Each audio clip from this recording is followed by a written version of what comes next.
Whether you're targeting an audience on TikTok that's millennial or Gen Z, or whether you're targeting the traditional social media people on Facebook, we all know the importance of using social media as part of an online marketing strategy.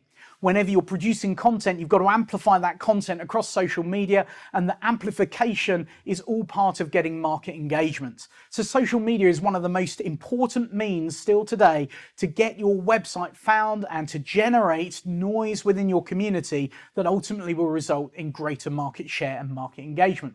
So as part of our session today, we're going to look at a little bit about social media, and this is part of our wider strategy that we're looking at on how to generate 100 sales leads in the next 90 days. This is about increasing lead generation, reducing marketing costs, ensuring that every penny you're investing in your digital marketing strategy is returning results to the bottom line. So let's look at social media together. We're now going to talk about social media. And social media, love it or hate it, people use social media as an endorsement to find a brand. Whether you're in B2B or B2C, so it's business to business or business to consumer, social media is one of the best ways to get in front of a wider audience. Now, one of the first things to consider is who is your targeted demographic. Why is this so important? Because different user communities exist on different social media platforms. So if you're targeting a young audience, then you're not going to be using Facebook as your primary channel. In actual fact, Facebook is the place where people with grey hairs tend to be these days.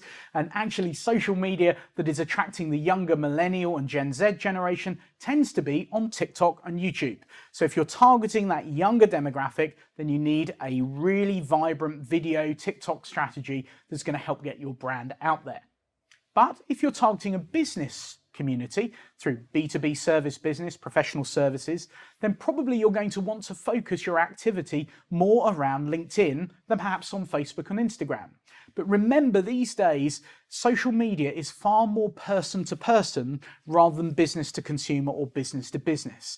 And this is really important to understand because as an individual, when I communicate something, I'm communicating it person to person, to you here today.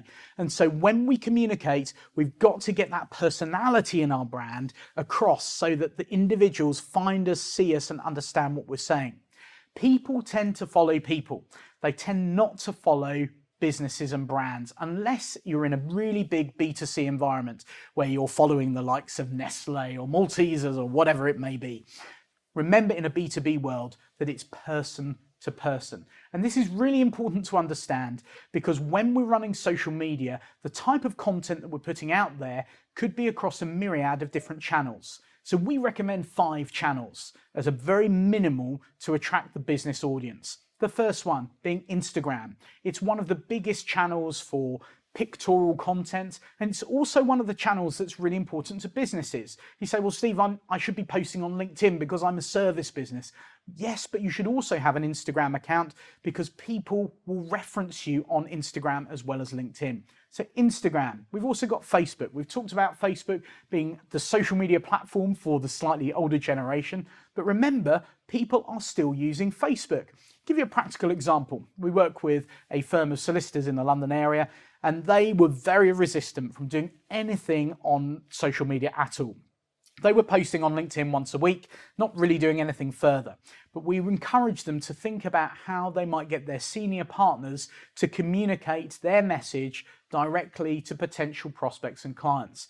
And so, begrudgingly, they agreed with us and they opened up a Facebook and an Instagram account. And within a few days of posting, the senior partner of the business was absolutely amazed that he had received 3 inquiries from Facebook from people that had then seen him, that engaged with him previously, but then remembered who he was, and they got in touch with the business over a commercial litigation thing.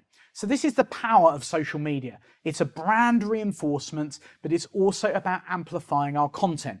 So if you're spending all of this time and energy producing a learning center with a content hub with all these blogs, videos, webinars, case studies, testimonials, etc., then you need to be able to amplify that content and share it with an audience. And this is where social media comes in. So we're looking at 5 social media channels: Instagram, Facebook, Twitter, obviously with the great emergence of Elon Musk taking over Twitter.